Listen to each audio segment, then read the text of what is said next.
Hi, I'm Susanna. Welcome back to Fatal Dates, my show about real connection in an unreal world. Today I'm going to talk about porn with author Jerry Barnett. And after a lot of thought, I've gone quite pared back, covered up today. Don't want Jerry getting any wrong ideas.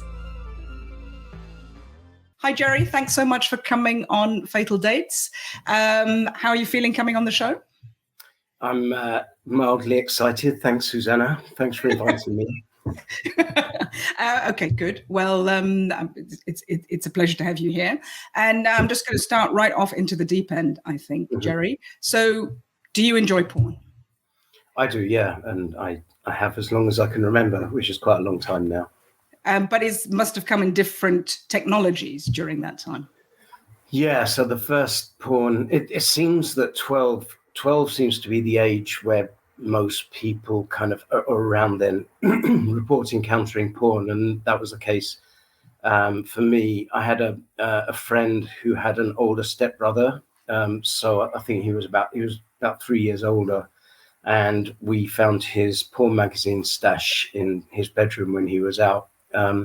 So yeah, it was age 12, and I found some hardcore magazines, which were obviously imports because those were illegal in the UK, and it was very eye-opening and exhilarating, and I think I've always enjoyed sexual imagery ever since, really.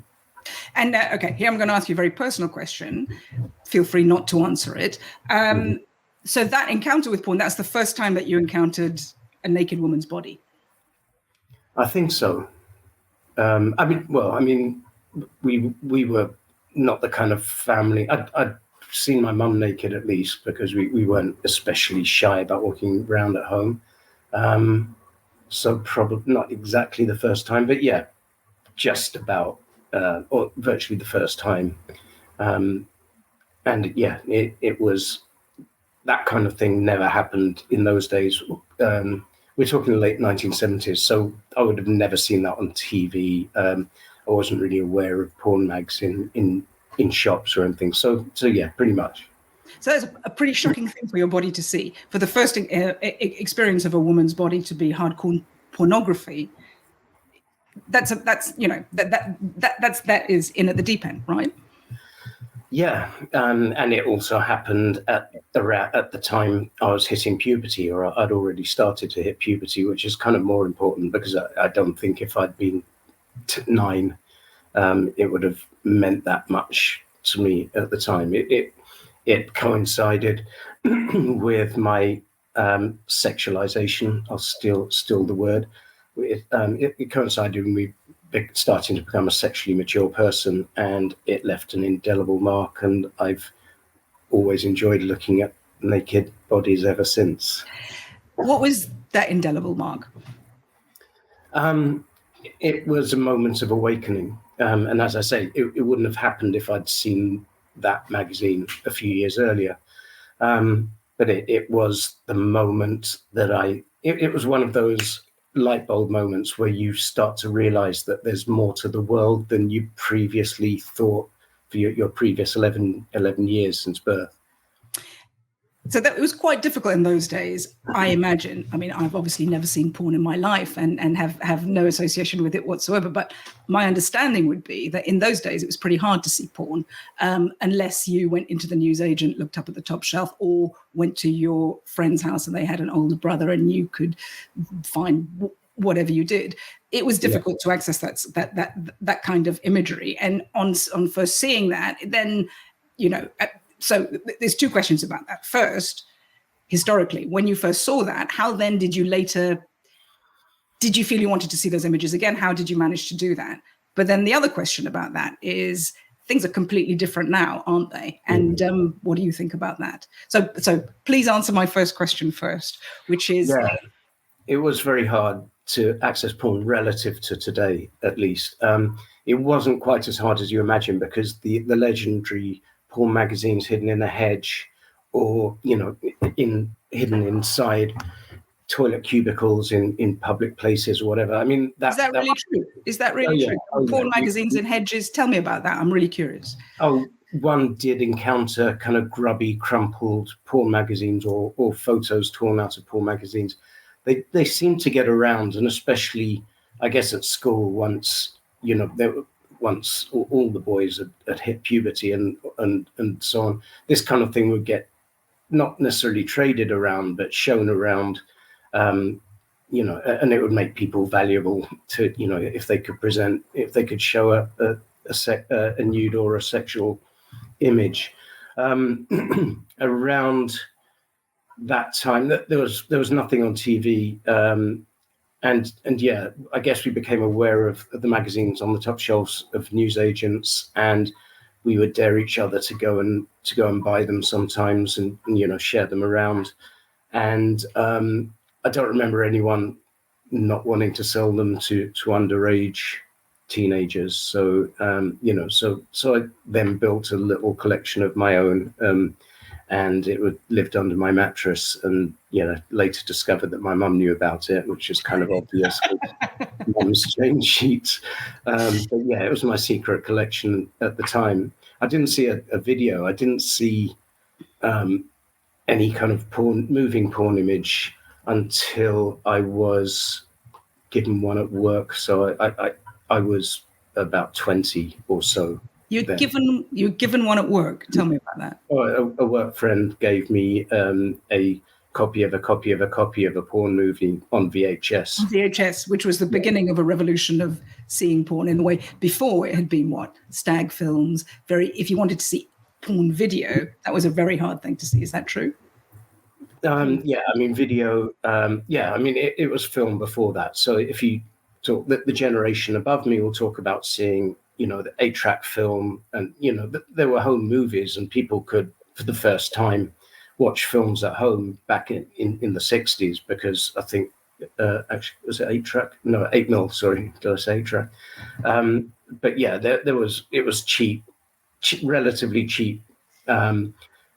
Film technology, but you still had to shoot the film, and it still had to be developed. It wasn't video, but yeah, I think it had started in the 60s, but it was relatively. I'm sure it started. Perhaps, I mean, I'm no historian of porn, but my understanding it started a long time, maybe even before that. If we're talking about, I mean, it goes back. I mean, if anything, possibly the first human art was porn. There's the kind of the Venus, the Venus figurines and so on, which go back tens of thousands of years. But there's an absolutely, for me, and I really want to get into and talk about this, there's an absolutely massive difference between a pictorial representation of porn and a photo or a video image of porn. Those two things are different things. And so it goes back to the beginning of the camera, to the invention of the camera. Right. But still, it was a specialized interest. If you wanted, previous to VHS, to see an actual film of people having sex or a film of someone's naked body explicit, that was a specialized interest. And, there was a certain sort of... Very few people had film projectors in their attics or basements. So, yeah, it was the arrival of VHS, which happened around 1980 or so. That was the beginning of easy to access porn videos. And still, in most places, it was still difficult in the UK, because the UK didn't liberalize the supply of porn till about 2000, so about 20 years after that. To the year 2000. What happened in the year 2000? What happened before the year 2000 was in the early 80s, the BBFC, which is the UK film censor, seized control of video. So the authorities were very worried about the rise of video, and suddenly the fact that film and TV was being taken out of the hands of big broadcasters and so on. So the BBFC lobbied and got the Video Recordings Act passed in 1984, which gave them the power to censor video, and they instantly declared all pornography without exception to be illegal. Without any kind of parliamentary vote, or without the public really being aware of this. Oh, really? I didn't know that at all.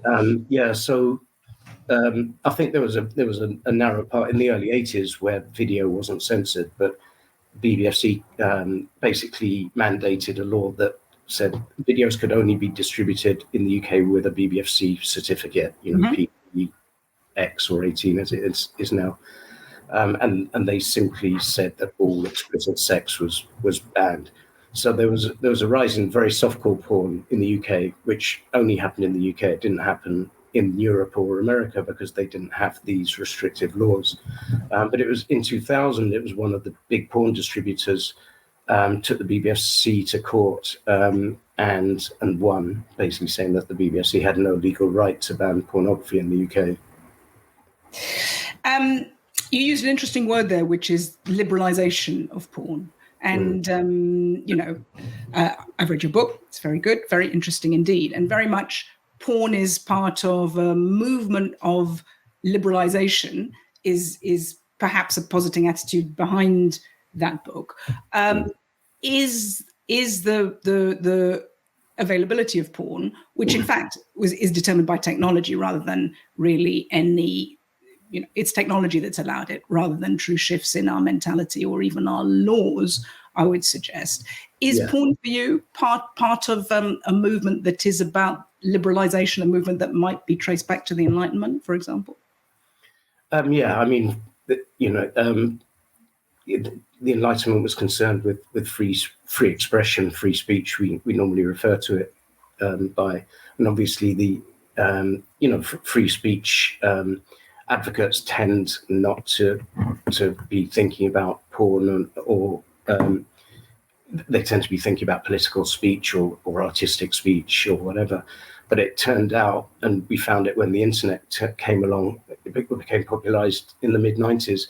If you provide unlimited free speech, about 99% of it will be related to sex, and the other 1% will be the stuff that the Enlightenment that found the pioneers of the Enlightenment were worried about.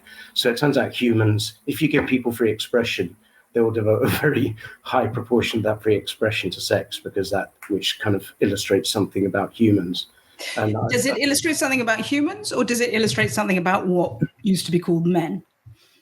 Men are certainly far more interested in sex on average than women are. And are they? Men are more interested in sex, or men are more interested in porn? Both. I think porn is a proxy for sex. Men respond, or people respond to images, to realistic images as if those are real things. So an image of a woman with her legs apart, for example, to the primitive male mind is a woman inviting him to sex, and that's what makes it interesting. Obviously, there's a conscious filter that allows us to know that isn't a real woman who is actually inviting us for sex. But the male brain is fairly easy. It's fairly well equipped. The male brain finds it pretty easy to believe that a woman is offering him sex, and as women know to their cost, because men will generally respond to general friendliness or a smile or anything as if it's an invitation to sex. So I think porn is, you can't separate sex and porn, I don't think. Okay, you said so many interesting things in there, and I hope I've remembered all of them, because I want to unpack the whole package of what you just said to me. It seems to stop and go back again. It doesn't. It goes all the way around. It's an optical illusion. But even though you tell me, my eyes still won't believe it. Well, let's attach a bar to the framework and see what'll happen. The trapezoid still appears to move back and forth, but the bar goes around.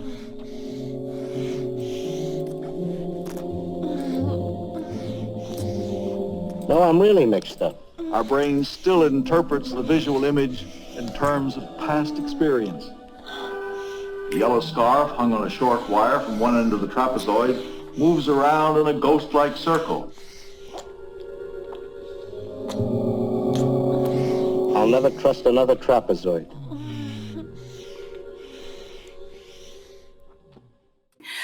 You said to me that men are more interested in sex than women. Yeah. I don't know that that's true. I really don't know that that's true. I think there's different ways that men and women are interested in sex, but I really have to say that I just don't think that's true. What makes it? There are different ways you could measure that, but certainly men think about sex more often. Men are far more interested in casual sex, so a man is much more likely to accept. Yes, but being interested in casual sex isn't necessarily a marker of being interested in sex. And also all this stuff about men think about it X, Y, and Z, how does anyone know? How do you know that men are more interested in sex? Actually, I can't answer that. Particular studies, but there have been studies quite. There's for a long time.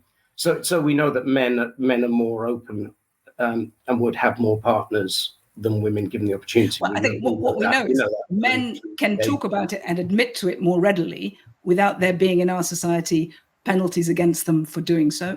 That's true. So there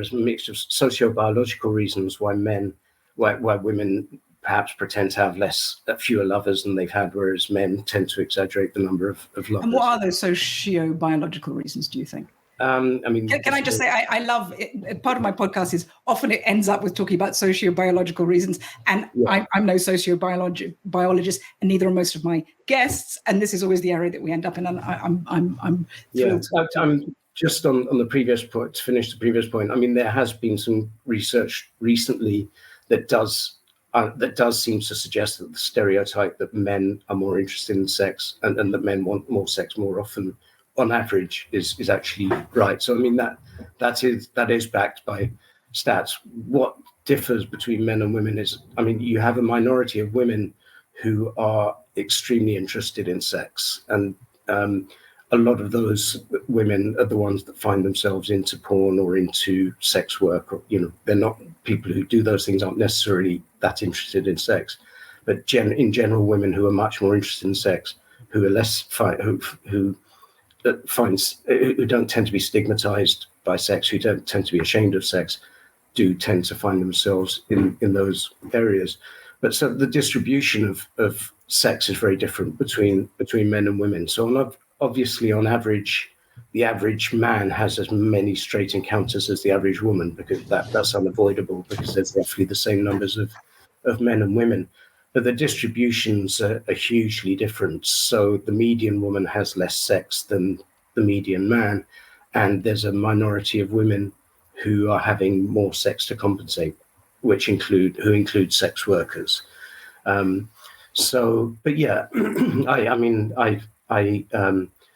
It does appear that men are more interested in sex. And coming on to the kind of socio-biological just biological reasons for that.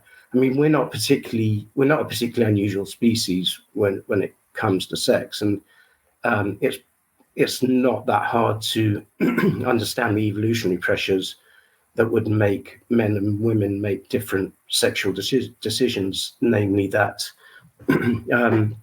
women can reproduce once a year, kind of maximum, whereas men can reproduce several million times a year. Okay, but all right, fair enough. You're probably right. I'm no biologist, but the last thing I would say to that point is it wasn't always clear, though. It's not always been clear throughout. We don't know, but one could assume it's not always been clear that there's a direct link between sex and procreation, is there? It's not always that we as animals in the early past might have known that by doing this act, this is going to result 9 months later, is it? No, all sexual creatures instinctively know that they need to do this thing, and it's quite important. But we're one of very few species, or possibly the only species, that knows what the outcome in advance, what the outcome of that's going to be. But we make, but there are other reasons to have sex than procreation, and in social animals. There are social reasons, but one of the reasons that's particularly true, that's true in many species, but particularly true in humans, is that there's a sex trade, that there's a profit, that there's an economic benefit to the female to have sex, and so kind of tips over. But sex. Well, sex, I don't know if you've watched this show before, but this topic sometimes comes up because, as you may or may not know, this show's called Fatal Dates because it's inspired by my love of Jean Baudrillard and particularly his book Fatal Strategies. And one of the things that Jean Baudrillard says is that the first simulation, so the first fake thing in our human society, he extrapolates, how does he know? But he says the first simulation is money. That's the first time that instead of there being a kind of straight barter, the first time something strange comes into the equation is money, which is a simulation, something that is a proxy for something else. And I want to talk about what you said about proxies. Abstract. Exactly. And he says the reason for the proxy of money, a driving initial reason, not the only one, for the invention of the proxy of money is so that unattractive men can have sex with attractive women. Whereas before, it would just have been about men's physicality, their attractiveness, their vibe. And then now there comes another factor in. I think Sorry. I mean, the sex trade goes back into our evolutionary past. It's very, very old. And we can see that because it's actually pretty common in other species. Not even. Sorry. Sex trade is popular in other species. Which other species? It's been encountered. It's pretty common in monkeys and apes. And I quote. Tell me, how do monkeys and apes do the sex trade? I'm absolutely fascinated. It's common in other species. So that the trade of sex for food exists. Is pretty widespread, and not even just in mammals. There are insects and spiders that do it. So is it always the male, who trades food and exchange for sex with the female? As far as I know, yeah. As far as I know, and again, because of the fundamental difference between males and females, which is that females, the fundamental difference is that females make large, expensive gametes, and males make small, cheap gametes. The inevitable economic outcome of that is that sex is always going to be more valuable to males than females. It doesn't have to be much more valuable, but as long as it's more valuable, that creates the conditions for an economic exchange. That's so fascinating. And I'm just going to say in layman's terms, what I understand that you just said to me is because, for example, women's bodies spend a long time making one large egg, whereas male bodies spend we're talking about human species here, spend a long time making 1 million sperm. Or a billion, Oh, okay, or 1 billion. So because of that is at the heart of what our sex differences are. That's absolutely and that's at the very root of all sex differences for all sexual creatures. Ultimately, the males and females are only different in theory in that males need females to mate and females need males to mate. So they're categorized by into two groups, but they're not necessarily very different in any other way. Right. And the first kind of runaway evolutionary process that took place after the separation of males and females was this war over the creation of gametes, which females lost. So females could be defined. Okay, you're going to have to. Sorry, you're telling me fascinating stuff. Much too fast. A war over the creation of gametes. Please, just explain. So there was an evolutionary arms race. Excuse me, I'm just trying to clear my throat. So we're going back 1 billion years or so, I think. But there was an evolutionary arms race in that when species split into two halves, males and females, which is a completely arbitrary division. It doesn't matter what you call either side. It then becomes in both sides' interest to be lazier to be lazy. So sexual reproduction is done by the meeting of two gametes, a male and a female one. Mm-hmm. And originally gametes are sexual cells. Mm-hmm. And in humans, that's sperms and eggs. And gametes don't just contain genetic material; they have to contain enough nutrition to create a new creature. So that arms race was about males getting lazier and trying to get away with inputting less nutrition. So the other half, females, were forced to produce bigger gametes with more nutrition. There was no choice. So that became a runaway process, which in the end explains why literally sperms, like eggs, are several million times the weight of sperms. And that's the same across all species. A lot of the useful stuff in the animal kingdom, eggs always come from females. Males don't produce anything very useful. And another example I like is, cannabis plants, where female cannabis flowers are big and rich in resin, and male ones are pretty useless and just produce pollen and certainly don't make it for a good smoke. But I mean, And I thought, well, as well him as another. And then I asked him with my eyes to ask again, yes. And he asked me, would I yes, to say yes, my mountain flower? And first I put my arms around him, yes. And I drew him down to me, so he could feel my breasts all perfume, yes. And his heart was going like mad. And yes, I said yes, I will, yes.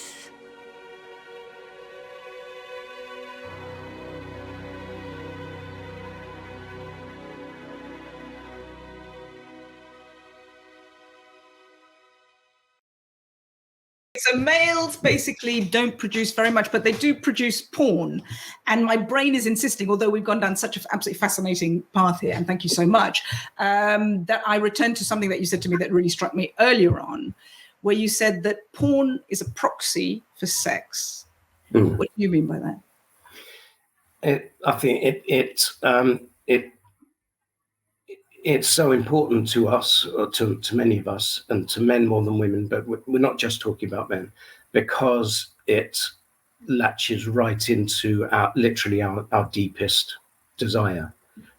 So, if we could differentiate images from potential sexual partners, we would probably not be that interested in it. But the fact that at some level we can't differentiate between these two things makes it compelling. You see, I don't know that I agree with you there. And that may have been how it was growing up pre-digital age.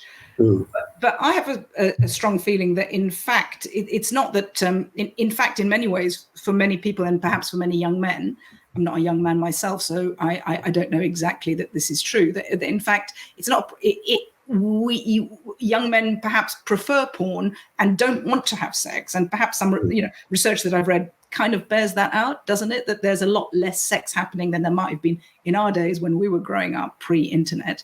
Yeah.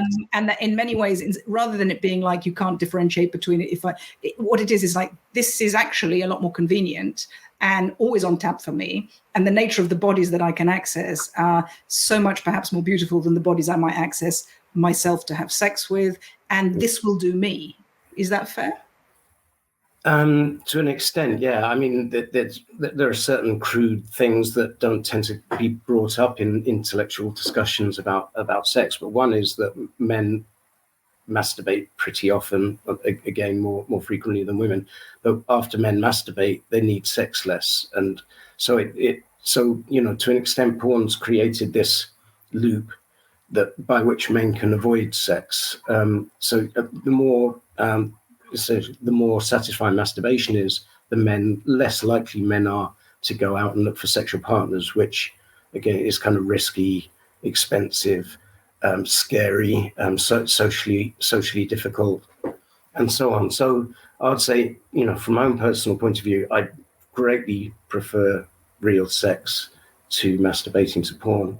But on the other hand, masturbating to porn makes me less likely to want to go out and find real sex. But I would say in younger people, I was terrified of having sex when I was a teenager. Mm-hmm. And especially I'd never seen a video of it before I had it, which is...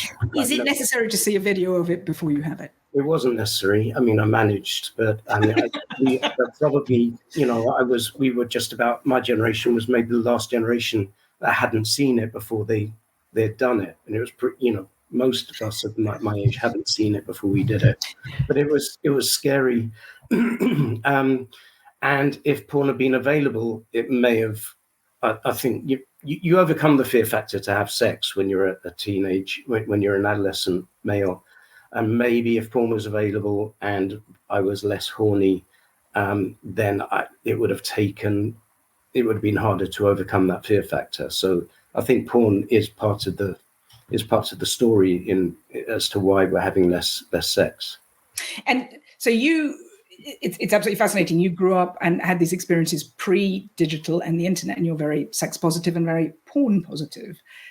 Do you feel as porn positive when you look at what the experience of, a 12-year-old might be today? What are your thoughts about that? I think for teenage males, I think porn is an incredibly valuable, precious thing. And not just... Even now with the vast ease of access of it. Whether it's too easy to access or whether it's too hard is a different matter. But I generally think that porn makes life better, both for teenage males and for society as a whole, because horny teenage males are one of the biggest problems in the world, and porn has reduced that problem somewhat. You think that if there was no porn, there'd be a lot of teenage bad behavior? I think, the horny late teens males are the most violent group in society, and often they're violent because ultimately they're competing with each other in some way to get. Okay, so the threat's not necessarily that they're going to go around raping people. The threat is that they're just inherently violent because sex is the release that stops, to a degree, male violence. Well, that violence is likely to come out in two ways. Primarily, it's violence towards other males because they're competing with each other for female attention and for a place in the hierarchy and so on. So most of that violence would be towards other males. But it does also, I think that the rates of sexual violence would also inevitably increase. And I devoted a chapter in the book to explaining the opposite, that how rates of sexual violence have absolutely crashed in the last 40 years or so. And it's one of the things that almost nobody knows about, and which people should know more about. And my belief is that porn, again, played a big part in that. I'm happy to debate against someone who has other theories, but it's also true that the rates of actual sex, I'm thinking of a study, and at the moment it escapes me exactly the figures of it, but that parallels, an investigation recently about the rates of actual sex in men in their 20s in America, I think, which was something like 2/3 of men in their 20s in America had not. I need to check that fact. Had not had sex in the past year, which is unusual. Yeah, it is unusual, but that's a much more recent trend. That's really happened in the last 10 years or so, whereas the decline in sexual violence has been happening since the late 60s, since women's lib and contraception, since the sexual revolution. Okay, so in fact, I think that the decrease in sex is very much paralleled by the rise in smartphones, which would suggest that even in the early days of the internet, there was still some difficulty that, doing it on a laptop, looking at your porn on a laptop is a very different experience. It's something that's more public and shared, to this very private entity, this very personal thing with its passwords, etc., on which is your phone. Yeah, it has become more personal, but no, I think that the decline in sex is an aftermath of the sexual revolution, and so it's partly down to the availability of porn. But also, okay, we're going to have to talk about that. I'm sorry, there's so many things that I want to talk about. Let's talk about the decline of sex. Is not about the availability of porn on smartphones. The decline of sex is about women's liberation. It's one of the threads that resulted from women's liberation. So why? Women's liberation initially led to a rise in people having sex, and the 70s was notoriously big for swingers and a big rise in casual sex and that kind of thing. What's happened down the generations, and especially with the rise of online dating and Tinder, is that again biology has come into play, and unfortunately males and females aren't very particularly compatible when it comes to dating. That in a liberated environment in which women aren't desperate to get a ring on their finger by the time they turn 21 because they'll be left on the shelf, which was still an attitude in my generation, let alone my parents' generation. But with the destigmatization of women being single, having casual sex and so on, women are naturally more picky in the choice of sexual partners than men. And what's happened in the Tinder world is that that's become a problem because you have this rough 80-20 thing where 80% of women are competing for 20% of the men, and 80% of the men are largely being overlooked.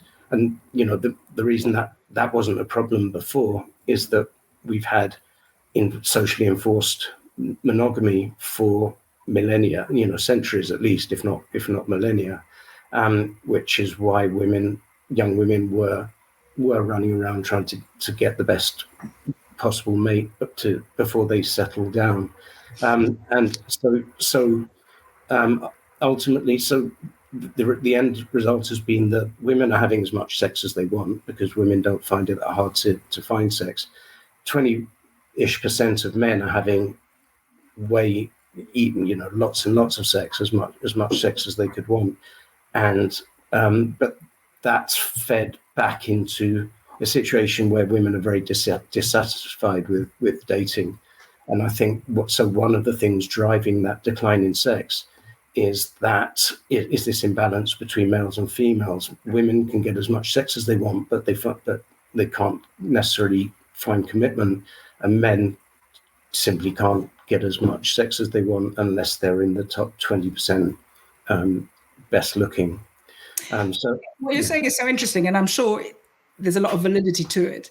But I also do feel that there's also definitely a school of men, of young men, not just of young men, who have actively decided that porn is better, that sex toys are better, that rather than it's not, I do feel that it's not just desperately these men are going around with their bunches of flowers and attempts on dating sites and being rebuffed by these very choosy women who are just going for, I don't know, the chads with the muscles, if that's what we're in their rooms. I do feel there's a kind of active movement that says, fuck it, we don't need that visual imagery or the internet provides can sate me for the time being, and why should I be looking outside of that?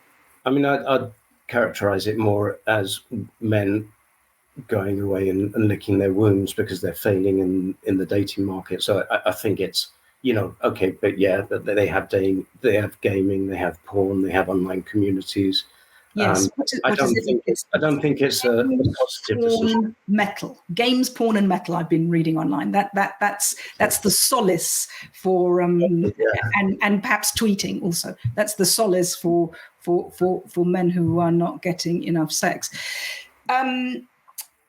I don't know that women are having a wonderful time on online dating. And often in the conversations that I've been having in this show and around this show, people say, women rule in the online dating and men don't. But the experience I have talking to my friends, etc., is that's not necessarily the case. I'm not hearing, this online dating thing is. Oh, no, absolutely. I think it's women who are getting tired of the way the online dating scene works. And it is because men because typically the attractive men are getting more sex than they could possibly need, and so why should they settle down?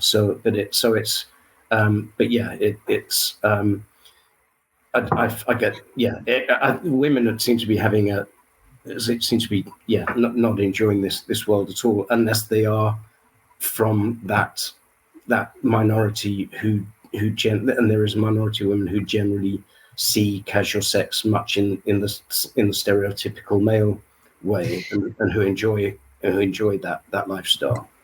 It's interesting that you brought up online dating, because for me, online dating and porn have a lot of similarities. And one of them, it's quite a basic one, is that one could say, and I'm not going to bore on about this, but I do want to talk about it, they are about commodifying or making products out of sex. So to me, porn is about, it's not just. And as I've said before, I've never seen porn in my life, and everything I know is just from what my friends tell me about porn. But what I understand about that is that you have commodified, you have made a product out of often a woman's body. And in the same way, online dating is about commodifying not just a woman's body, but or a man's body, but about the process of romance. It's about making it, instead of something that you have to go out and get yourself by whatever messy means, it brings those things and presents it to you as a shop, and that's very attractive. What I think, and very much guided by a man, Jean Baudrillard, is that the process of commodification in porn, and furthermore, not just in porn and in dating sites, but not just, I think in the earlier days, say we're talking Hollywood in the 30s, stag movies, there's still an illicit thrill about it. It was difficult to get. But when things are so very easily presented, all the thrill of what actually is good about sex, connection, genuinely finding something with someone, which is about something that is not a presented shopfront, is destroyed. What do you think? Yeah.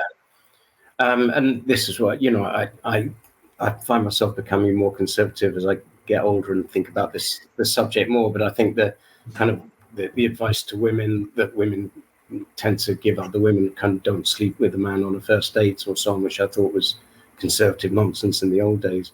I think there's a lot of good reason to do that because, a lot of men are just there for the casual sex and they will never get tired of it. They will keep going and keep going. And that is draining for women and it absolutely is. What Baudrillard says is that the whole process of liberalization since the Enlightenment, the whole process of Enlightenment itself is a capitalistic con.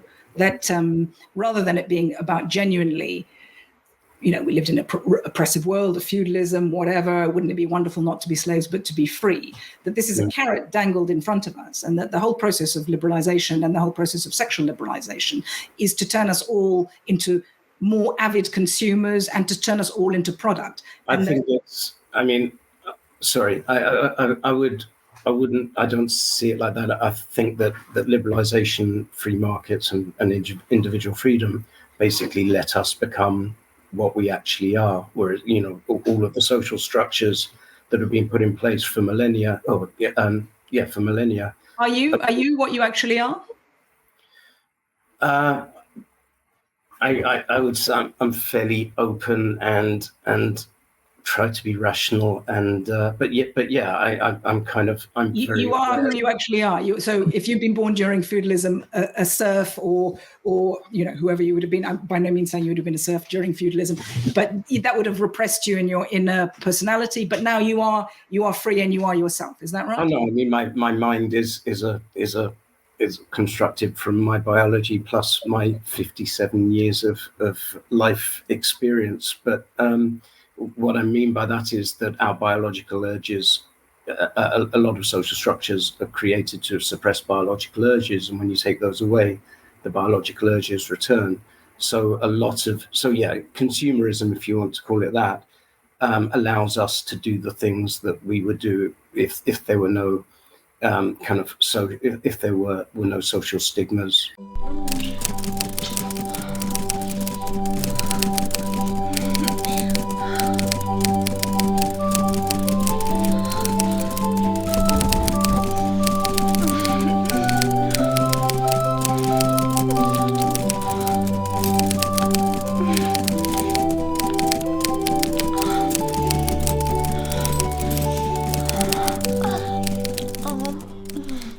Do they? I suggest to you another way of looking at it might be that because, as you've said, the lure of sexuality is so incredibly powerful to men, I would suggest to women also, but in different ways, which I really would like to talk about. This lure dangled in front of us drags us out into lots of shops. We'll buy clothes to make ourselves look sexy. We'll do whatever. We'll have whatever. We'll present ourselves. We'll create scenarios. We'll spend a lot of money and become involved in society in many different ways because this lure is dangled in front of us because that's such a primary driver to us. And that all the stuff, as you'll know, Baudrillard is the inspiration for The Matrix. And what he literally says is machines have taken over. We've given the money making, we really want to make money so much as a society that we understand that machines can do it more efficiently than us. And machines in their analysis understand if you show beautiful and sexualized images, that will attract like nothing else. And that is true. Don't you feel that? I mean, I was looking just at some ads recently, just for some clothes online, and the women are all sitting there with their legs apart, looking very elsewhere and other. And I'm like, where have I seen all this imagery? Obviously, as I've said, I've never seen porn, but it would suggest to me that it looks like imagery that is borrowed from porn. And it seems that our society is pornified, don't you think? Yeah, I mean, I would say this freedom of expression has allowed people to express as they naturally would, as unlike You see. Well, I guess so. For example, a woman advertising her, sitting with her legs apart, advertising herself, advertising sex is a primal thing to humans. It was around a long time before capitalism, and back slightly to the biological thread. I've written. Jared Diamond wrote an essay once. He's the anthropologist called Why Do Men Hunt? And he basically looks at the evolution of hunting in humans and tries to understand how that behavior evolved. And he comes to the conclusion that men evolved hunting because women would trade meat for sex, he makes a very solid case, and I haven't read that. I'll read it. I love Jerry Diamond. That is interesting. But it's an essay. But I wrote an essay after that called "Why Don't Women Hunt?" And so it kind of looking to an extent at the question of why women and why don't women hunt? Because they don't have to. Because they get sex. Because they can get meat in exchange for sex, whereas men can't. And I think that comes forward into the modern era. Why the CEO level positions still mostly men? Why do men still mostly go to war? Why do men drive Ubers? Why do men cycle Deliveroo bikes? Because women don't have to. And I'm thinking here of Rihanna's video, "Pour It Up." Do you know Rihanna's fantastic video, "Pour It Up"? I haven't seen it. I like Rihanna, but I haven't. May I recommend it to you?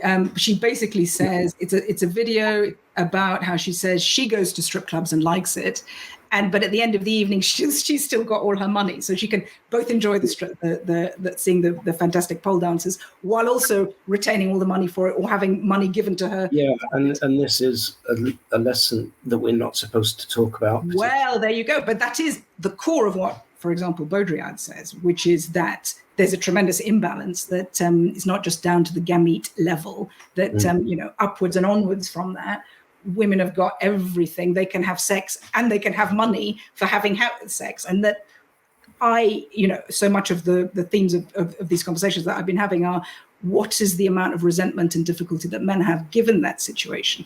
And one of them, let's return to our topic, which is porn.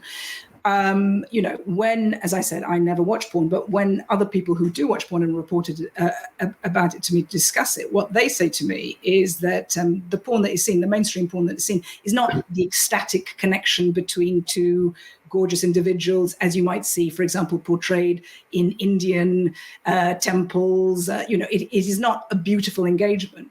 What it often is a quite specific story, and the story, it seems, quite often is about men doing something not exactly pleasurable and quite dominating to women. So is that a fair I don't think that's the case. I mean, people are naturally more dominant or more submissive, but I mean, I know a lot of dominatrices, and that's a huge industry. There are a lot of sexually submissive men, as well as men who and submissive men would never get off on watching men dominate women. So I think there are submissive men and women. Okay, dominating is the wrong word here, but there has been an absolute mainstreaming of as I've said, of not ecstatic connections between loving people, celebrating each other's bodies in glorious unison. That's not necessarily what porn is. Is that fair to say? It isn't. It's what takes people to orgasm quickly, and that varies a lot. Takes people to orgasm quickly, or takes men to orgasm quickly? Men and women. I mean, men use porn more than women, but a lot of women use porn. And one of the trends I noticed, I mean, Pornhub, the free porn stuff arrived in about 2007. So before and that made a massive difference, I think, right? It did, but it balanced things out sexually. It brought a lot more women in, because what we found was before that, men were prepared to pay for porn, but typically women weren't. It was quite unusual for women to pay for porn when it was expensive. When it became free, it became a lot more balanced. So it's still men will use porn more than women, but a significant. I mean, women use porn roughly the same proportions of women use porn than men. Men tend to use it more, but it's because women enjoy porn, but they weren't prepared to pay a tenner for it when it was a tenner. But I did years ago on a web, because my intro to this was I was a techie. I set up a web software agency, and I ended up running sites, including porn sites, on behalf of customers and so on. But I did, I think, the first ever real data analysis of what men look at versus women look at. This was before Pornhub and so on had much bigger data sets. Mm-hmm. And I wrote a magazine for a women's mag at the time about this. But it was surprising because it didn't fit any of the stereotypes at all, which was largely that men and women looked broadly at the same kind of stuff. That the kind of soft, there was kind of feminist porn, romance porn, the stuff that was supposedly designed for women didn't really appeal to women. And that women, if there was any major difference, it was that women went for the harder, rougher stuff more than men. In particular, things like gangbangs, which never surprised me, because if you've seen gangbang porn, it's extremely boring for the men.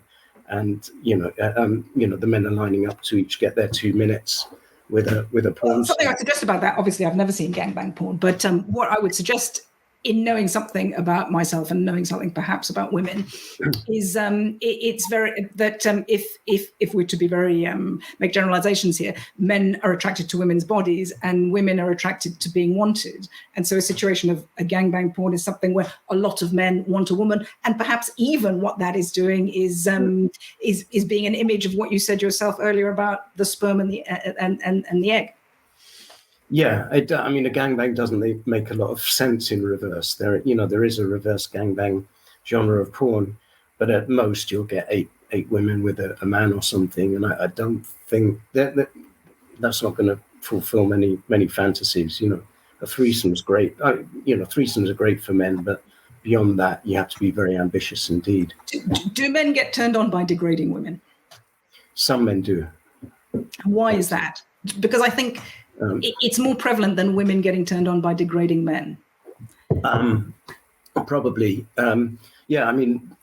There's in general rape. There is a lot of people fantasize about rape, and that includes women as well as men. All right, but don't dodge my question. My question was about what is the attraction about degrading women for men? I don't know. Some men enjoy degrading women. I don't know why that would be. Some people is it because, okay, so my deeper question behind it is there resentment from men that women can, in the Rihanna style, both enjoy going to the strip club and also get money from it? I think that resentment is real. I don't know if that translates to sexual violence or fantasizing about sexual violence. I don't know if there's a connection between those two things, but that resentment is real, and I think all men experience it at some point. I admit to having those feelings. I think all men, especially because for men, at least, sex is pretty much the most valuable thing you can have, and it's also we can look at another half of society who can get it much easier than we can. So I think all men will feel that resentment at some time. Yes, women can get sex more easily than men, but they have to deal with the aftermath. Yeah, which ranges from pregnancy to the sometimes attitude of men, which is, okay, we had sex, and now I protect myself and I disengage from it, and that's kind of my revenge on you. Yeah, the costs of sex are orders of magnitude higher for women than for men, especially before contraception, antibiotics, and abortion were available, which explains differences in attitudes. So I think it's not that men don't appreciate that there are good reasons for women to be like that, but I think there are many ways to look at it. If you look at the amount of sex straight men have versus the amount of sex gay men have, you can see a huge disparity between what people are doing and what they would like to be doing. Yes. There's an old joke that someone told me, which is something like, gay men, what do they do on the second date? What second date? Lesbian women, what do they do on the second date? Move in. But I don't know if that's I think those stereotypes, do seem to kind of to broadly be true. But yes, It's been such a fascinating chat. I feel that we're coming to the end of it, but I do want to ask you, you're so very positive and porn positive. It's not good, though, that it's so prevalent and that young men, young boys can access it so much more easily than you could when you went to your friend's house and found the older brother's collection. Surely, even someone as porn positive as you can see that there's problems with that. I don't. I think it affects different people in different ways, and some people will start to use it compulsively, which doesn't mean that porn's addictive, but it does mean that it fills gaps, or Is porn really not addictive? Is it not the case that before we might have made more of an effort when it was harder to get porn? You would make more of an effort. You would go out more because the need for sex was so real. You would make connections. You'd have to actually engage with people in the world, and that the addictive ease rather than the thing itself. Yeah, I mean, I'd cite Dr. David Ley, who's an authority on this. He's a psychologist who specializes in this stuff, and who's written a book called The Myth of Sex Addiction. So, porn addiction is a subset of this idea of sex addiction, but he argues that porn and sex aren't addictive. We're just built to want to do them any more than breathing or drinking water are addictive. They may not be addictive, but isn't it about so much of the problems we have with sex is how inconvenient it is to access it, how difficult it is to meet someone, to persuade them or to get persuaded to have sex with them. Whereas something like porn just... It makes it easier, but the question is, does that harm the individual? So I'd say some people use porn in harmful ways, in the same way that some people do hand washing or go shopping or eat in harmful ways, but that doesn't mean that any of those things are inherently addictive. But as to the bigger question of whether porn is harmful or not, so at the individual level, porn can be harmful to individuals. At the higher level, I devoted a chapter in my book to this, the clear effect on the availability of pornography in massively reducing the amount of sexual violence in the West over the past few years. Okay, but what about... It's so clear. I totally understand that, and I get that. But it's, for me, the basic thing about porn is it allows you to engage with a body that isn't the body of somebody that you can connect with in a mental level at all. That it's a very one-sided way of having sexual pleasure and connecting with somebody. I don't think it infantilizes men, but it allows them to remain infantilized if they don't want to go out and try the hard, go out and do the difficult stuff of being rejected. Or the last thing I want to ask you is, what do you think the effect of it is on the imagination? When you were growing up, difficult to access porn, one might have very elaborate sex fantasies. One might go into one's head and create the porn oneself. And that act, as so many things are in a digital world where so many things can be reified, AI prompts, et cetera, to a certain extent, doesn't it just destroy our sexual imaginations to have these scenarios presented and played out to us? I don't believe so. And I think this, again, is one of the big differences between men and women, and the women are pretty good at imagining. So, for example, erotic literature it sells far higher among women than it does for men, because they don't need women don't need the pictures necessarily.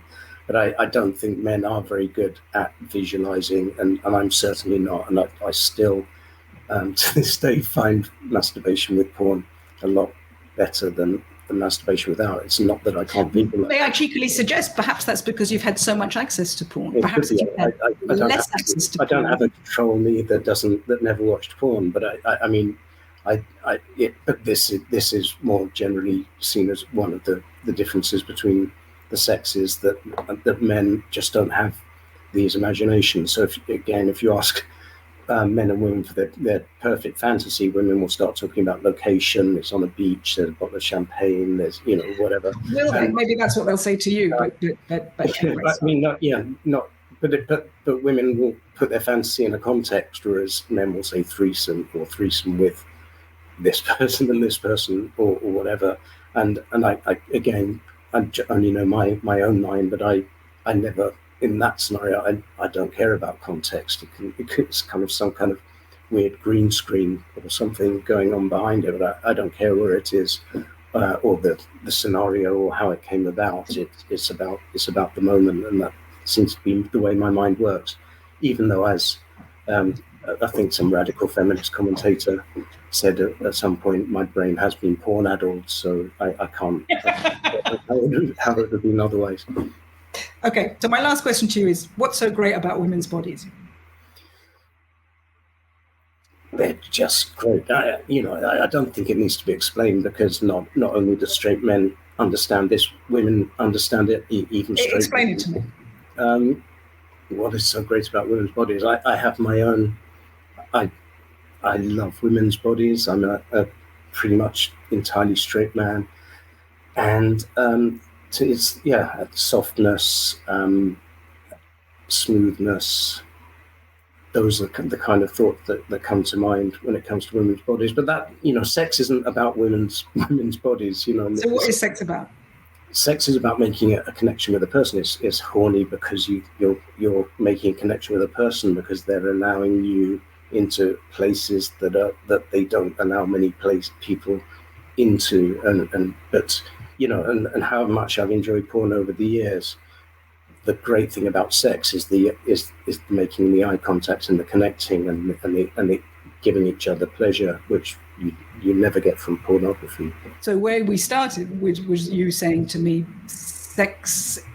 porn is a proxy for sex. It's not really. Right? It's a proxy for not very good sex, perhaps, but it's not a complete proxy for sex. But then, in future, if we're going into VR and AI and so on, it maybe this is porn. This is absolutely one. So it would be satisfying for you to make eye contact and have a connection with a virtual reality woman. I don't doubt it. Yeah, I'm sure it would be exciting. Yeah. Thank you so much. That was such an absolutely fascinating chat.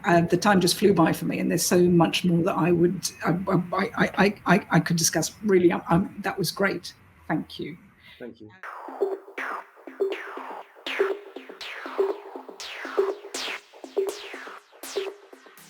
I thought I would start, Doug, today by talking about beautiful ladies, because ever since I've been involved with you and your various media projects, and obviously a big admirer, Doug, of your many beautiful videos, very informative, very excellent. But I noticed that part of these Marxist videos often involve beautiful montages with lovely ladies doing dancing, and I'm just curious about how that relates to socialist principles of egalitarian inequality. So what do the pretty ladies mean to you, Doug? What do they mean? Okay, well, all right. First of all, I think the clip that you noticed the most is from Guy Debord's Society of the Spectacle film, where he's got these. Describe that clip to me. What's that clip like, Doug?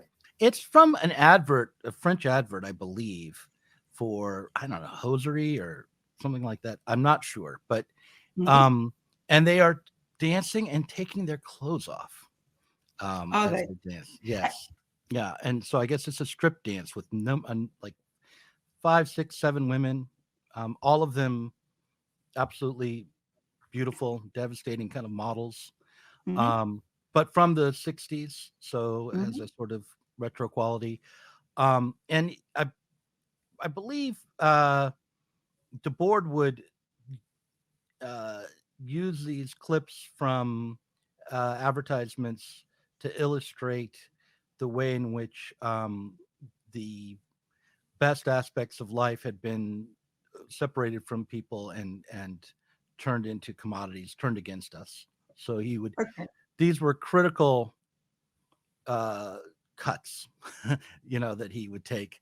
And they, yes, you couldn't escape from the way they were titillating, even in Debord's film. And yet with the narration and the music and the juxtaposition with other shots, they lost their strictly titillating quality. Well, I'm so glad, because obviously if Debord was including them not for their titillating quality, but not alone, not for their titillating quality, but not only for their titillating quality,